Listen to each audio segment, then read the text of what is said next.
Good afternoon मेरे प्यारे बच्चों। आज का मेरा विषय है नेताजी का चश्मा पाठ से प्रत्येक वर्ष पूछे गए बोर्ड के पेपर में प्रश्नों का उत्तर जानने के लिए आपको थोड़ा सा समय निकालना पड़ेगा। तो देखते हैं नेताजी का चश्मा नामक पाठ आपको क्या संदेश देता है। नेताजी का चश्मा कहानी किस बारे में है। नेताजी का चश्मा पाठ का उद्देश्य स्पष्ट कीजिए। इस 3 तरीके से प्रश्न पूछा जा सकता है। आप देख रहे हैं ये 3 तरीके से प्रश्न पूछे भी गए हैं सीबीएसई बोर्ड में। नेताजी का चश्मा एक रोचक कहानी है। इसमें लेखक कहना चाहता है कि देशभक्ति का संबंध है मन की भावना से है। देशभक्ति प्रकट करने के लिए न फौजी होना जरूरी है न शरीर से शक्तिशाली होना जरूरी है। कोई भी मनुष्य चाहे वह बच्चा हो या बूढ़ा हो देश प्रेमी हो सकता है। यदि कोई मनुष्य अपने महापुरुषों के सम्मान के लिए छोटा सा भी त्याग करता है तो वह देशभक्त है। इस कहानी में यह भी दिखाया गया है कि देशभक्ति की भावना छोटे से छोटे कस्बे में भी दिखाई देती है। आगे क्या है? हालदार साहब को पान वाले की कौन सी बात अच्छी नहीं लगी? तो हालदार साहब को पान वाले द्वारा देशभक्त कैप्टन का मजाक उड़ाया जाना अच्छा नहीं लगा। पान वाले ने कैप्टन को पागल और लंगड़ा कहकर हंसी का पात्र बना दिया। यह बात हालदार साहब को बुरी लगी थी। अगला प्रश्न है, ये भी कई बार पूछा गया है। नेताजी का चश्मा के आधार पर कस्बे का वर्णन अपने शब्दों में कीजिए। ये मैंने पहले भी प्रश्न में किया है। इस पाठ में जिस कस्बे का वर्णन है वह बहुत छोटा सा है। उसमें कुछ ही मकान पक्के हैं। एक छोटा सा बाजार है। कस्बे में 2 स्कूल है, एक लड़कों के लिए दूसरा लड़कियों के लिए। उसमें एक छोटा सा सीमेंट का कारखाना है, 2 खुले सिनेमा घर हैं और एक छोटी मोटी नगर पालिका। उस कस्बे के बाजार में एक चौराहा है जिस पर सुभाष चंद्र बोस की मूर्ति लगी है। अगला प्रश्न है बच्चों, क्या है चौथा प्रश्न? नगर पालिका की कार्य पद्धति पर जो व्यंग छिपा है उसे अपने शब्दों में लिखिए। ये भी पूछा गया है, देख लीजिए सीबीएसई बोर्ड में। लेखक ने नगर पालिका की कार्यशैली पर नकारात्मक टिप्पणी की है। उसके अनुसार नगर पालिका को प्रायः करवाए जाने वाले कामों की पूरी जानकारी नहीं होती। जानकारी मिल जाए तो उतने साधन नहीं होते। फिर भी आपसी सोच विचार और निर्णय लेने में लंबा समय लग जाता है। कागजी कार्रवाई बहुत लंबी हो जाती है। कभी कभी शासन की अवधि समाप्त होने लगती है तो सारे निर्णय हड़बड़ी में ले लिए जाते हैं। अगला है, सुभाष की मूर्ति किसने बनवाई थी और क्यों? तो सुभाष की मूर्ति कस्बे के एक ड्राइंग मास्टर ने बनाई थी। क्यों? क्योंकि नगर पालिका ने अपनी लापरवाही, समय की कमी, अज्ञानता और धन की तंगी के कारण वह मूर्ति कस्बे के ही कलाकार को बनाने के लिए दे दी। इससे मूर्ति जल्दी और सस्ती बन गई। अगला प्रश्न है, नेताजी की मूर्ति पर किस प्रकार का चश्मा था? तो नेताजी की मूर्ति पर चश्मा नहीं था, इसलिए कस्बे का एक चश्मे वाला कैप्टन अपनी सुविधा अनुसार कोई ना कोई चश्मा मूर्ति पर फिट कर देता था। जब कैप्टन मर गया तो कस्बे के बच्चे ने सरकंडे से बना चश्मा मूर्ति पर लगा दिया। अगला प्रश्न है बच्चों, कैप्टन चश्मे वाला मूर्ति का चश्मा बार बार क्यों बदल देता था? ये भी पूछा गया है 2008 में, 2010 में। देख लीजिए, सुभाष चंद्र बोस की मूल मूर्ति पर चश्मा नहीं था। इस कमी को पूर्ति चश्मे वाला कैप्टन किया करता था। वह चश्मे बेचा करता था, अतः वह कोई न कोई चश्मा नेताजी की मूर्ति पर लगा देता था। अगर कोई ग्राहक मूर्ति पर लगा फ्रेम मांग लेता तो कैप्टन वह फ्रेम उतारकर उसकी जगह कोई अन्य फ्रेम लगा देता था। इस प्रकार मूर्ति पर चश्मा बदलते रहते थे। आगे है, हालदार साहब ने चश्मे बदलने पर कैसी प्रतिक्रिया प्रकट की? तो ये भी बच्चों पूछा गया है। तो क्या ऐसी प्रतिक्रिया प्रकट की? हालदार ने चश्मे के बदलने पर सकारात्मक प्रतिक्रिया प्रकट की। उसने सोचा कि क्या हुआ अगर चश्मे बदल जाते हैं, यानी चश्मे बदल जाते हैं, परंतु नेताजी बिना चश्मे के तो नहीं रहते, मूर्ति अधूरी तो नहीं रहती। हालदार के लिए सबसे बड़ी संतोष की बात यह थी कि कोई ना कोई देशभक्त नेताजी की मूर्ति का ख्याल रखता है। आगे का प्रश्न है बच्चों, हालदार जब दूसरी बार कस्बे से गुजरा तो नेताजी की मूर्ति में क्या अंतर दिखाई पड़ा? ये भी पूछा गया है। तो देखिए, हालदार जब दूसरी बार कस्बे से गुजरा तो नेताजी की मूर्ति पर लगा चश्मा बदल गया था। वास्तव में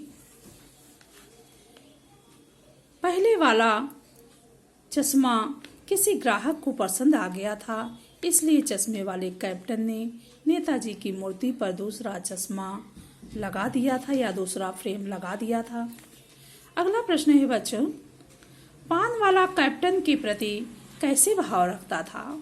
तो पान वाला कैप्टन को एक अजूबा, सनकी और मनोरंजक आदमी मानता है।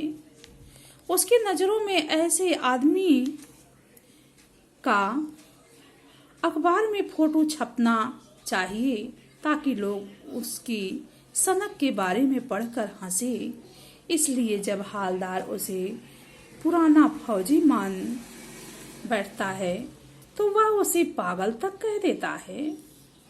अगला प्रश्न है, ये भी पूछा गया है, हालदार साहब ने ड्राइवर को पहले चौराहे पर गाड़ी रोकने के लिए मना किया था, लेकिन बाद में तुरंत रोकने को क्यों कहा? तो हालदार साहब को पता चला कि चश्मे वाला कैप्टन मर चुका है, इसलिए उसे लगता था कि अब कस्बे में सुभाष चंद्र बोस की मूर्ति को चश्मा पहनाने वाला भी कोई नहीं बचा होगा। यह सोच करके हालदार साहब खिन्न थे। वे बिना चश्मे वाली नेताजी की मूर्ति नहीं देखना चाहते थे, इसलिए उन्होंने ड्राइवर को चौराहे पर गाड़ी रोकने से मना किया। परंतु उन्होंने देखा कि सुभाष की मूर्ति पर सरकंडे से बना चश्मा लगा है। यह देखते ही वे प्रसन्न हो उठे, इसलिए उन्होंने गाड़ी को तुरंत रुकने का आदेश दिया। हालदार साहब किस बात से दुखी हो गए? हालदार साहब पान वाले द्वारा कैप्टन को पागल और सनकी कहने पर दुखी हो गए। उन्हें लगा कि लोग देशभक्तों की इज्जत नहीं करते, यह बुरी बात है। आगे का प्रश्न है, यदि हालदार साहब को नेताजी की मूर्ति पर चश्मा लगा नहीं मिलता तो उनके मन में किस तरह के भाव आते? तो आंसर है, यदि हालदार साहब को नेताजी की मूर्ति पर चश्मा लगा नहीं मिलता तो वे बहुत खिन्न और उदास हो गए होते। यानी खिन्न यानी दुखी, जो मन ही मन पान वाले पर खींचते और देशभक्त का मजाक उड़ाने वाले को कोसते। अगला प्रश्न है, कैप्टन को देखकर हालदार साहब अवाक क्यों रह गए? और दूसरा प्रश्न उसी का, हालदार साहब कैप्टन को देखकर चकित क्यों हुए? ये प्रश्न पूछा गया है। ये देखिए, सीबीएसई बोर्ड। तो आंसर क्या है? हालदार साहब ने सोचा था कि सुभाष चंद्र बोस की मूर्ति पर चश्मा लगाने वाला कैप्टन का नाम का आदमी हट्टा कट्टा या हष्ट पुष्ट दिलदार फौजी होगा, परंतु कैप्टन तो बूढ़ा, मरियल और लंगड़ा था। उसकी जर्जर दशा देखकर वे आश्चर्यचकित रह गए। उन्हें ऐसी आशा नहीं थी। अगला है, कैप्टन कौन था? उसे कौन सी बात आहत करती थी? तो कस्बे का एक गरीब फेरी वाला बूढ़ा कैप्टन कहलाता था। वह सिरे से मरियल और लंगड़ा था। उसका काम था गली गली घूम घूम कर चश्मे बेचना। लोगों ने उसका नाम कैप्टन इसलिए रख दिया था क्योंकि वह सुभाष चंद्र बोस और उनकी देशभक्ति का कायल था। उसे यह बात आहत करती थी कि सुभाष चंद्र बोस की मूर्ति पर चश्मा नहीं था। आगे का प्रश्न है, कैप्टन को पागल और लंगड़ा कहने वाला पान वाला उसकी मृत्यु पर दुखी क्यों था? आंसर है, जब तक कैप्टन जीवित रहा पान वाला उसे सन की अजूबा मानता रहा। वह उसकी देशभक्ति का भी मजाक उड़ाता रहा। वह उसके लिए हंसी का पात्र था, परंतु उसकी मृत्यु पर उसे अनुभव हुआ कि केवल वही पुरुष वही सुभाष की मूर्ति की चिंता करता था। कस्बे में और किसी के पास इतना समय और भाव नहीं कि मूर्ति का ध्यान रखे। तभी उसने उसकी मृत्यु पर दुख प्रकट किया। अगला प्रश्न है बच्चों, सीमा पर तैनात फौजी ही देशभक्त का परिचय नहीं देते। हम सभी अपने दैनिक कार्यों में किसी न किसी रूप में देश प्रेम प्रकट करते हैं। कैसे अपने जीवन और जगत से जुड़े ऐसे कार्यों का उल्लेख कीजिए। तो आगे आंसर है, सीमा पर देशभक्त देश की रक्षा करना तो देश प्रेम का परिचायक है ही। इसके अतिरिक्त पूरी निष्ठा व ईमानदारी से कार्य करना भी देश प्रेम का परिचायक है। एक अध्यापक पूर्ण निष्ठा से छात्रों को सद्गुण और देश प्रेम का सत्कार देकर शिक्षित करता है, वह भी देश प्रेम की ही भावना है। और सार्वजनिक संपत्ति की रक्षा करना, देश के संसाधनों का दुरुपयोग न करना देश के सम्मान की भावना है। अगला है, मूर्ति के पास से गुजरते हुए अंत में हालदार साहब क्यों भावुक हो उठे? ये भी पूछा गया है, ये 2008 में पूछा गया है। मूर्ति के पास से गुजरते हुए हालदार साहब 2 कारणों से भावुक हो उठे। कौन सा? पहला कारण, कैप्टन के ना रहने पर कस्बे के बच्चों युवकों ने नेताजी की मूर्ति पर चश्मा लगा दिया था। उनकी देशभक्ति ने उन्हें भावुक कर दिया। दूसरा, अपने महान नेता सुभाष चंद्र बोस का सम्मान देखकर वे भावुक हो उठे। अगला प्रश्न है बच्चों, नेताजी की मूर्ति लगाने के कार्य को सफल और सराहनीय प्रयास क्यों बताया गया? 2 कारण बताइए। मूर्ति में किस चीज की कमी थी? तो नेताजी की मूर्ति को देखकर लोगों में देश प्रेम की भावना उत्पन्न होती थी। मूर्ति को देखते ही दिल्ली चलो और तुम मुझे खून दो, हम तुम्हें आजादी देंगे नारे याद आने लगते थे। कमी नेताजी की आंखों पर चश्मा नहीं था। उसकी मूर्ति के लिए एक सामान्य और सचमुच के चश्मे का चौड़ा काला फ्रेम मूर्ति को पहना दिया गया था। अगला प्रश्न है, हालदार एक भावुक और देश प्रेमी इंसान थे। उदाहरण देकर सिद्ध कीजिए। 2012 में पूछा गया है। हालदार साहब एक भावुक और देश प्रेमी इंसान हैं। वे कस्बे के चौक में लगी सुभाष चंद्र बोस की मूर्ति लगे देखकर भावुक उठते थे। उस मूर्ति को देखकर उन्हें सुभाष चंद्र बोस की देशभक्ति याद आ जाती थी। जब वे देखते थे कि कस्बे का एक चश्मे वाला उस मूर्ति पर तरह तरह के चश्मे बदलता रहता है, तो वे कौतूहल से भर उठे। उसकी देशभक्ति देखकर श्रद्धा से भर गए। उसके मरने के बाद कस्बे के बच्चे ने सरकंडे का चश्मा लगा दिया तो वे और भी भावुक हो उठे।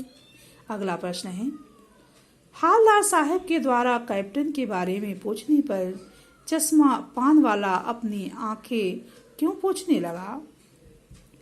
तो हालदार साहब ने पान वाले से कैप्टन के बारे में पूछा तो पान वाला अपनी आंखें पोंछने लगा। कारण यह था कि वह मर चुका था। पान वाले को उसके मरने के बाद उसकी देशभक्ति का महत्व पता चला था।